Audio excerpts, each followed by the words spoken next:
সবাইকে স্বাগত জানাচ্ছি রেডিয়াম সায়েন্স একাডেমি কর্তৃক আয়োজিত আজকের এই বিশেষ ক্লাসে। আমি মাহমুদ হাসান, কোর্স কোঅর্ডিনেটর ও টিচার, রেডিয়াম সায়েন্স একাডেমি, জীববিজ্ঞান শাখা। আজকে আমরা জানব নিউক্লিয়াসের গঠন সম্পর্কে। নিউক্লিয়াস, যাকে বলা হয় কোষের প্রাণকেন্দ্র, কেন্দ্রিকা বা কোষের মস্তিষ্ক। নিউক্লিয়াস হলো সজীব কোষে বিদ্যমান দ্বিস্তরী আবরণে আবৃত প্রোটোপ্লাজমিক রস ও ক্রোমাটিন জালিকা ধারণ করে, তবে সেই কোষের অংশকেই বলা হয় নিউক্লিয়াস। নিউক্লিয়াসকে বলা হয় কোষের প্রাণকেন্দ্র বা কেন্দ্রিকা। কেন বলা হয়? চলো এটা আগে আমরা জানি। ইহা কোষের যাবতীয় ক্রিয়াকলাপ নিয়ন্ত্রণ করে। কোষের যাবতীয় জৈবিক কার্যকলাপ এই নিউক্লিয়াসের অভ্যন্তরে সংগঠিত হয়। জৈব রাসায়নিক বিক্রিয়া সংগঠিত হয় এবং জৈব রাসায়নিক বিক্রিয়া সংগঠনের তল হিসেবে কাজ করে। বিভিন্ন জৈব রাসায়নিক ক্রিয়ার জন্য প্রয়োজনীয় এনজাইম ও কোএনজাইম ধারণ করে এবং তার ভিতরে থাকে, দেখো প্যাঁচানো অবস্থায় থাকে নিউক্লিয়ার রেটিকুলাম বা ক্রোমাটিন তন্তু, যা জীবের বংশগতির ধারক ও বাহক হিসেবে কাজ করে। আর এই জন্যই এই এত ক্রিয়ার জন্যই নিউক্লিয়াসকে বলা হয় কোষের প্রাণকেন্দ্র বা কেন্দ্রিকা বা কোষের মস্তিষ্ক। আমরা চলো জানি নিউক্লিয়াসের আবিষ্কার সম্পর্কে। 1831 সালে বিজ্ঞানী রবার্ট ব্রাউন, নামের শেষে নো আছে, মানে উনি আবিষ্কার করেছেন নিউক্লিয়াস। এই রবার্ট ব্রাউন সাহেব অর্কিড বা রাসনার পাতার কোষ দেখতে গিয়ে সেখান থেকে উজ্জ্বল গোলাকার বস্তু হিসেবে এই নিউক্লিয়াস আবিষ্কার করেন। এবার আমরা জানব নিউক্লিয়াসের আয়তন ও অবস্থান সম্পর্কে। আয়তন, একটি কোষের প্রায় 10 থেকে 15% স্থান দখল করে থাকে এই নিউক্লিয়াস। তবে শুক্রাণুর কোষের 90% জায়গা দখল করে রাখে এই নিউক্লিয়াস। শুক্রাণুর কোষে দেখা যায় একটা বৃহৎ ঢিলাঢালা নিউক্লিয়াস, যা তার মস্তকে অবস্থান করে এবং কোষের প্রায় 90% স্থান দখল করে থাকে। অবস্থান, নিউক্লিয়াস সাধারণত কোষের স্ফীতকেন্দ্রে অবস্থান করে। তবে উদ্ভিদ কোষে যেহেতু তার কেন্দ্রে থাকে একটি বিশাল কোষ গহ্বর, টিস্যু রসপূর্ণ সেই কোষ গহ্বর থাকার জন্য নিউক্লিয়াস কিন্তু উদ্ভিদ কোষে অপেক্ষাকৃত পরিধির দিকে অবস্থান করে। সংখ্যা, নিউক্লিয়াস সাধারণত একটি কোষে সংখ্যায় একটি করে থাকে। তবে কিছু কিছু কোষ আছে, তাদের ক্ষেত্রে একাধিক নিউক্লিয়াস দেখা যায়। শৈবালের ক্ষেত্রে, ছত্রাকের ক্ষেত্রে। বহু নিউক্লিয়াস বিশিষ্ট কোষকে বলা হয় উদ্ভিদ কোষ হলে সিনোসাইট, আর প্রাণী কোষ হলে তাকে বলা হয় প্লাজমোডিয়াম। শৈবালের ক্ষেত্রে কিছু শৈবাল আছে, ভোচুরিয়া, বট্রিডিয়াম, তাদের ক্ষেত্রে একাধিক নিউক্লিয়াস দেখা যায়। আবার ছত্রাক, পেনিসিলিয়াম, মিউকস সহ অন্যান্য ছত্রাকে একাধিক নিউক্লিয়াস থাকে। ওই একাধিক নিউক্লিয়াস বিশিষ্ট কোষকে তখন বলা হয় সিনোসাইটিক কোষ বা সিনোসাইটিক মাইসেলিয়াম। আবার কিছু কিছু কোষ আছে যে কোষে নিউক্লিয়াস থাকে না, যেমন লোহিত রক্তকণিকা এবং পরিণত সিপ কোষ। দেখো, যে সকল কোষে নিউক্লিয়াস থাকে না ওই সকল কোষে কিন্তু একটা নির্দিষ্ট উদ্দেশ্যের সৃষ্টি হয়। যেমন আমাদের লোহিত রক্তকণিকা, আমরা জানি সেটা কেমন, দ্বি-অবতল নিউক্লিয়াসবিহীন। দ্বি-অবতল থাকার জন্য তার গ্যাসীয় উপাদান পরিবহন সহজতর হয়েছে, অর্থাৎ সে অক্সিজেন খুব সহজে নিয়ে যেতে পারে এবং কার্বন ডাইঅক্সাইড নিয়ে আসতে পারে। যেহেতু নিউক্লিয়াস নাই, ওই লোহিত রক্তকণিকাতে একটা বিশেষ স্থান পেয়েছে এই অক্সিজেন ও কার্বন ডাইঅক্সাইড অবস্থানের জন্য। আবার সিপ কোষ, এখানেও দেখা যায় একটা নির্দিষ্ট উদ্দেশ্যে তারা সৃষ্টি হয়, আর এই উদ্দেশ্য শেষ হয়ে গেলে ওই কোষগুলো মৃত অবস্থায় থাকে।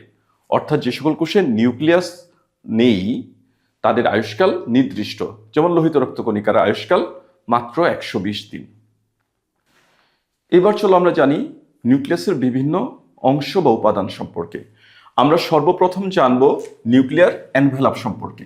নিউক্লিয়াসের চারপাশে যে আবরণ দেখতেছি তাই হলো নিউক্লিয়ার এনভেলাপ। ইহা ফসফোলিপিড নির্মিত। এখানে দেখো নিউক্লিয়ার এনভেলাপের স্থানে স্থানে রন্ধ্র বা ছিদ্র বিদ্যমান। এই ধরনের রন্ধ্রের সংখ্যা 1000 থেকে 10,000টি এবং এদের মাঝখানে যে স্পেস তার পরিমাণ 9 ন্যানোমিটার। আর এই যে রন্ধ্র, এখানে একটি ত্রিমাত্রিক গঠন সৃষ্টি হয়েছে। আমরা এখানে দেখি 3 ধরনের প্রোটিন। একদম মাঝে এই ত্রিমাত্রিক গঠনের আণুবীক্ষণিকভাবে কিন্তু এই ধরনের একটা গঠন দেখা যায়। তার একদম মাঝে থাকে ট্রান্সপোর্টার প্রোটিন। এই যে মাঝের যে প্রোটিন দেখতেছি, প্রোটিনের যে দানাদার একটা প্রোটিন দেখতেছি, তাকে বলা হয় ট্রান্সপোর্টার প্রোটিন। সে বিভিন্ন পদার্থ পরিবহন করে। এই ট্রান্সপোর্টার প্রোটিনকে ঘিরে চাকার ওরিও স্পোকের মতো 8টি গ্র্যানিউলার বা দানাদার প্রোটিন থাকে।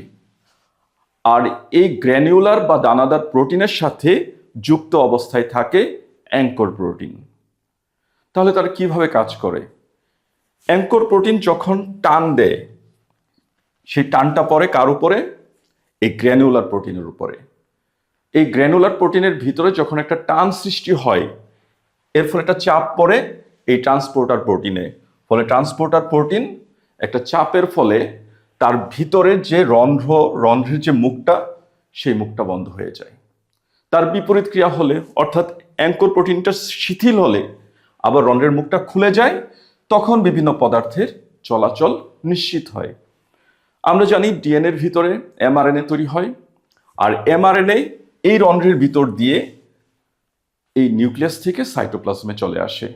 এইভাবে বিভিন্ন পদার্থের চলাচল নিয়ন্ত্রিত হয় এই রন্ধ্রের মাধ্যমে। তাহলে রন্ধ্রের কাজ কি? সাইটোপ্লাজম থেকে, এই পাশে তো থাকে সাইটোপ্লাজম, সাইটোপ্লাজম থেকে নিউক্লিয়াসের ভিতরে যে যে অংশগুলো থাকে, অর্থাৎ নিউক্লিওপ্লাজম, নিউক্লিওলাস এবং ক্রোমাটিন তন্তুগুলোকে সে রক্ষা করে, আবরণে আবৃত করে রাখে এবং সাইটোপ্লাজম থেকে বিভিন্ন পদার্থের চলাচল এই নিউক্লিয়ার রন্ধ্রের মাধ্যমে নিয়ন্ত্রিত হয়। এবার আমরা জানব নিউক্লিয়াসের ভিতরের যে গাঢ় তরল পদার্থ থাকে তার সম্পর্কে। তা হলো নিউক্লিওপ্লাজম। ইহা একটি ঘন সমসত্ব দানাদার তরল। এই জন্য এই তরলকে আমরা বলি অ্যামোফার্স প্রকৃতির। এই তরলের কাজ কি? এই তরল হলো নিউক্লিওলাস এবং ক্রোমাটিন তন্তু বা নিউক্লিয়ার রেটিকুলামকে ধারণ করে। এখানে বিভিন্ন রকম এনজাইম থাকে, সে বিভিন্ন জৈবিক বিক্রিয়ার জন্য এনজাইম ধারণ করে এবং রাসায়নিক বিক্রিয়ার তল হিসেবে কাজ করে। এবার আমরা জানব নিউক্লিয়াসের ভিতরে যে উজ্জ্বল গাঢ় গোলাকার বস্তু তার সম্পর্কে। একে বলা হয় নিউক্লিওলাস। নিউক্লিয়াসকে যেহেতু আমরা বলি কোষের মস্তিষ্ক বা প্রাণকেন্দ্র, ঠিক তেমনি সেও নিউক্লিয়াসের যাবতীয় ক্রিয়াকলাপ নিয়ন্ত্রণের কেন্দ্র হিসেবে কাজ করে। মজার বিষয় হলো, নিউক্লিয়াসের আবিষ্কারের আগে কিন্তু এই নিউক্লিওলাস আবিষ্কৃত হয়েছিল।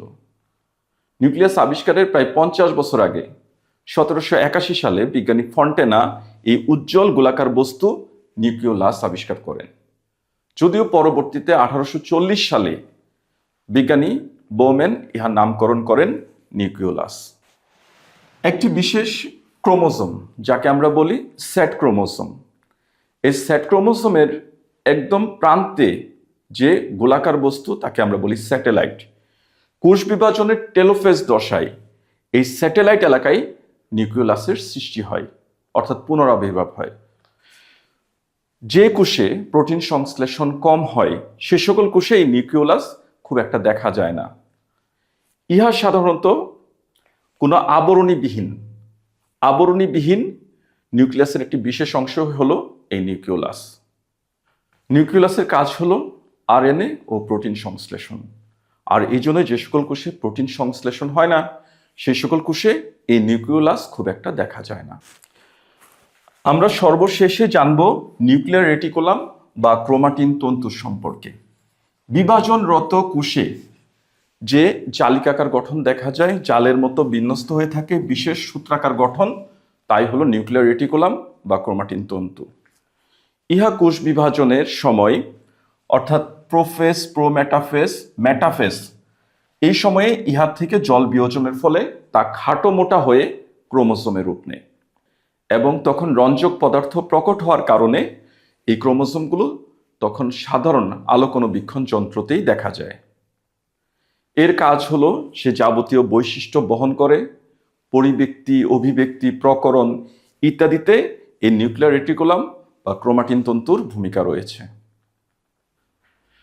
জীবের যাবতীয় বৈশিষ্ট্য সঞ্চারণ, ক্রসিং ওভার, এমনকি মিউটেশনেও এই নিউক্লিয়ার রেটিকুলাম বা ক্রোমাটিন তন্তুর ভূমিকা রয়েছে।